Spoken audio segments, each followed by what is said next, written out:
एक बार गणेश जी एक छोटे बालक के रूप में चिमटी में चावल और चमचे में दूध लेकर निकले।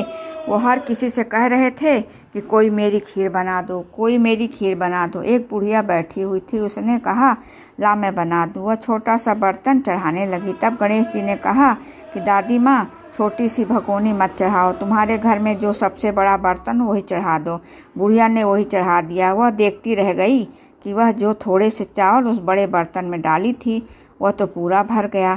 गणेश जी ने कहा, दादी माँ, मैं नहा कर आता हूँ। खीर तैयार हो गई तो बुढ़िया के पोते और पोती खीर खाने के लिए रोने लगे। बुढ़िया ने कहा, गणेश जी ने तेरे भोग लगना कहकर चूल्हे में थोड़ी सी खीर डाली और कटोरी भर कर बच्चों को दे दी। बुढ़िया की पड़ोसन ऊपर से देख रही थी तो बुढ़िया सोचा यह चुगली कर देगी, तो एक कटोरा भरकर उसे भी पकड़ा दिया। बेटे की बहू ने चुपके से एक कटोरा खीर खाई और कटोरा चक्की के नीचे छिपा दिया। अभी गणेश जी नहीं आए थे। बुढ़िया को भी भूख लग रही थी। वह भी एक कटोरा खीर का भर कर के किवाड़ के पीछे बैठकर एक बार फिर कहा कि गणेश जी, आपको भोग लगे कहकर खाना शुरू कर दिया। तभी गणेश जी आ गए। बुढ़िया से कहा, आ जा, ये गणेशा खीर खाक ले, मैं तो तेरी राह देख रही थी। गणेश जी ने कहा, दादी माँ, मैं तो खीर पहले ही खा ली। बुढ़िया ने कहा, कब खाई? गणेश जी ने कहा कि तेरे पोते पोती ने खाई तब खाई थी, जब तेरी पड़ोसन ने खाई तब खाई थी, और जब तेरी बहू ने खाई तब भी खाई थी, और अब तूने खाई तो मेरा पेट पूरा ही भर गया। बुढ़िया ने कहा, बेटा, सारी बात तो सच है, पर बहू बेचारी का तो नाम मत लो।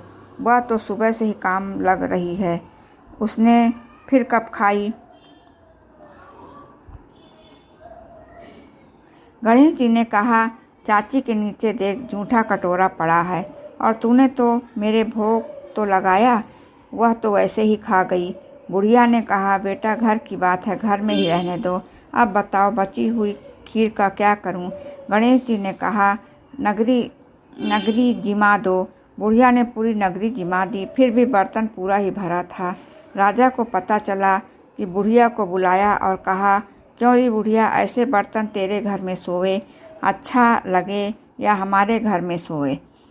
बुढ़िया ने कहा, राजा जी, आप ले लो। राजा जी ने खीर का बर्तन महल में मंगा लिया। लाते ही खीर में कीड़े मकोड़े, बिच्छू, कछले हो गए और दुर्गंध आने लगी। यह देखकर राजा ने बुढ़िया ने कहा, बुढ़िया, बर्तन वापस ले जा, जा, तुझे हमने। बुढ़िया ने कहा, राजा जी, आप देते तो पहले ही हमें कभी दे देते, यह बर्तन तो मुझे मेरे गणेश जी ने दिया है। बुढ़िया ने बर्तन वापस लिया, लेते ही सुगंधित हो गई। घर आकर बुढ़िया ने गणेश जी से कहा, बची हुई खीर का क्या करें? गणेश जी ने कहा, झोपड़ी के कोने में गड्ढा खोद कर गाड़ दो, उसी जगह सुबह उठकर वापस खोदेगी तो धन के 2 चरे मिलेंगे। ऐसा कहकर गणेश जी अंतर्ध्यान हो जाते हैं। समय झोपड़ी के लात मारते हुए गए तो झोपड़ी के स्थान पर महल हो गया। सुबह बहू ने फावड़ा लेकर पूरे घर को खोद दिया, कुछ भी नहीं मिला। बहू ने कहा, सास जी, थारो गणेश जी तो झूठो है। सास ने कहा, बहू, हमारो गणेश झूठो तो नहीं है, ला मैं देखूं। वह सुई लेकर खोजने लगी तो टन टन करते 2 धन के चरे निकल आए। बहू ने कहा, सासू जी, गणेश जी तो साचो है। सासू ने कहा, गणेश जी तो भावनाओं का भूखा है। यह गणेश जी जैसा आपकी बुढ़िया को दिया वैसा सबको देना। हे गणेश जी, कहानी कथा कहने वाले और हुंकार भरने वाले और आस पास के सुनने वाले सबको देना।